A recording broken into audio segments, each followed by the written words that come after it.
Exercice 18, page 123.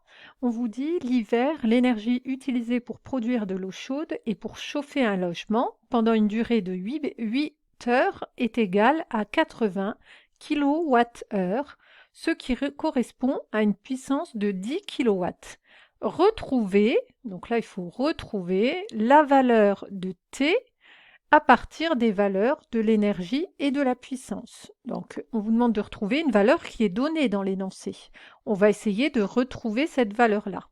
Alors, on va faire comme d'habitude. On va déjà noter la relation qui relie l'énergie, la puissance et la durée. E est égal à P fois T. Ensuite, on va rappeler les unités. Alors là, par rapport à notre énoncé, on voit que P, ce sera en kilowatts. T, ici, ben, on va essayer de trouver une durée, on va le dire après. Donc E, c'est des kilowattheures, ce qui fait que forcément, le temps, il sera en heures. Alors, les données, ici, donc surtout ce qu'il ne fallait pas, c'était pas me donner directement t égale à 8 heures, hein, il faut le retrouver avec les calculs. Donc je ne vais pas utiliser t égale à 8 heures dans les données. Les données, puisque c'est ce que je veux trouver, hein, donc les données, je sais que E est égal à 80 kWh, et puis je sais également que P est égal à 10 kW. D'après ma formule, E égale à P fois T, mais moi, ce que je cherche T.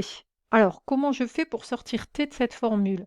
Ben, je peux faire comme d'habitude, le petit triangle, comme pour V égale à D sur T. Donc, on va placer ici nos trois éléments. On voit que P et T, ben, ils sont multipliés, donc ils vont être sur la même ligne. Donc, P et T, dans un ordre ou dans l'autre. Et donc, ici, on a E. Et en regardant le triangle, on en déduit que T est égal à E sur P, c'est-à-dire 80 kWh divisé par 10 kW. Alors regardez, justement ici, j'ai les kilowatts qui se simplifient. J'ai aussi un 0 et un 0 qui se simplifient. Le résultat, j'obtiens 8. Il me reste 8 heures divisé par 1, c'est-à-dire 8 heures. Effectivement, je retrouve bien les 8 heures qu'on me demandait de retrouver.